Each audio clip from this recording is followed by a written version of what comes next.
3 и...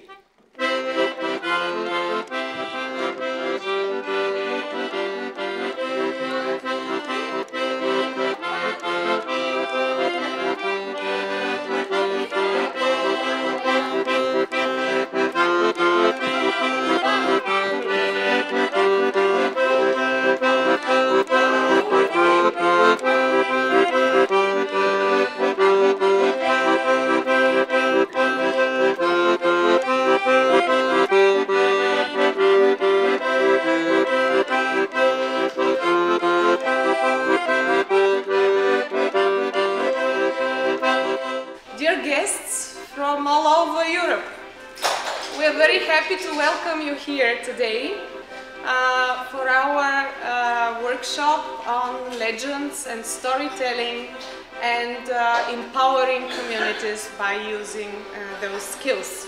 It is a very special element in our project, as we started it in England, a special new legendary hero that we all invented. A very special lady who is very brave, very independent, and she likes to travel.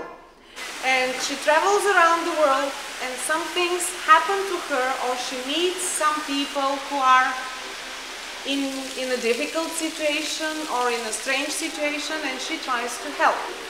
And I hope very much that somewhere in these 3 days we will be able also to see what Penefia met and did in Bulgaria, in the Devetaki Plateau, in some of the caves maybe, in some of the waterfalls.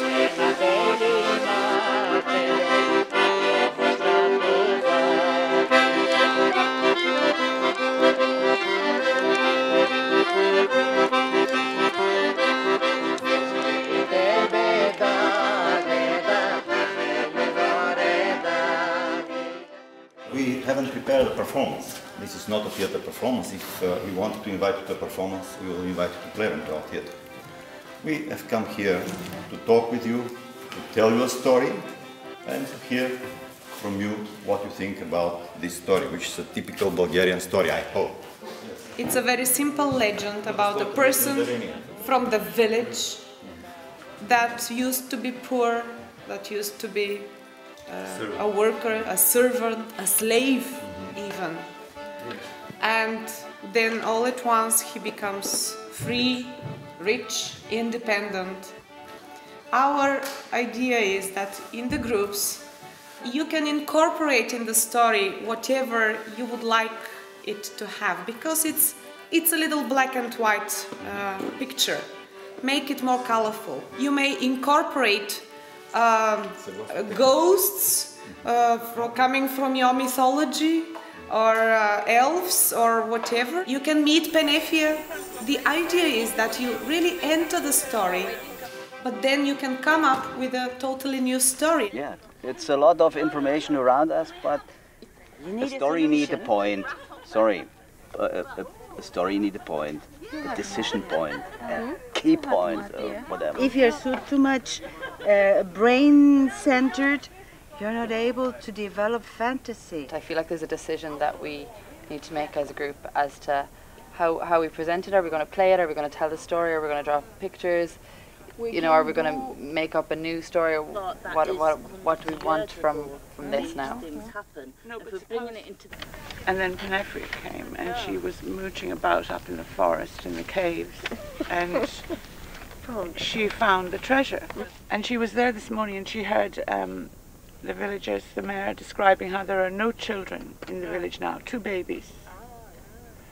And Penefria is very affected by this and thinks, what if I could find some way to spend this money that would bring in lots of families into the village so that there could be children again. Is it going to begin with him not having the money, or are we going to go right into having money? Other people around him making noise could kind of be creating the stress from the money, maybe. Yeah. But it's just an idea.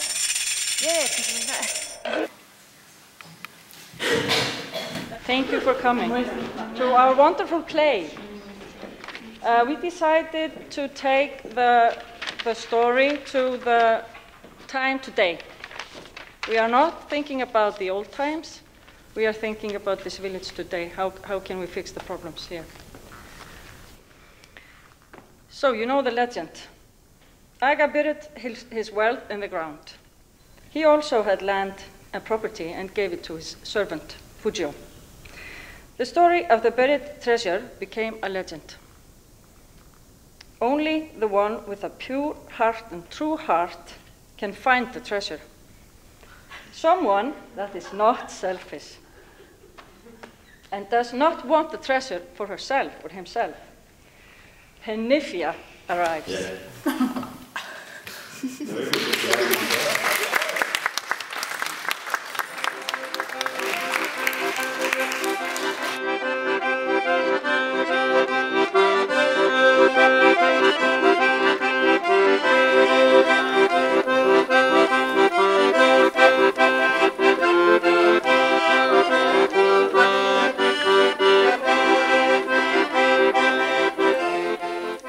One of the ends of the legend you heard about Fujio is that he dug a big hole and he hid most of his treasure there, here in the cave.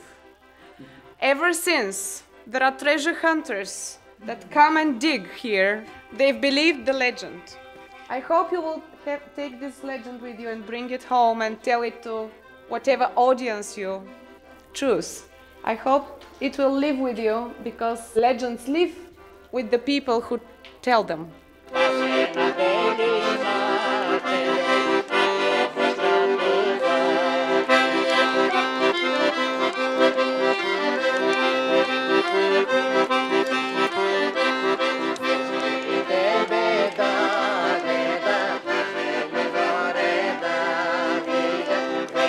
I think this event, the organization of the training in Bulgaria, helps not only the participants from the other countries, but also very much to the local communities and to the local people, so that they can see and understand that this is a treasure they have to use. They have to develop these skills.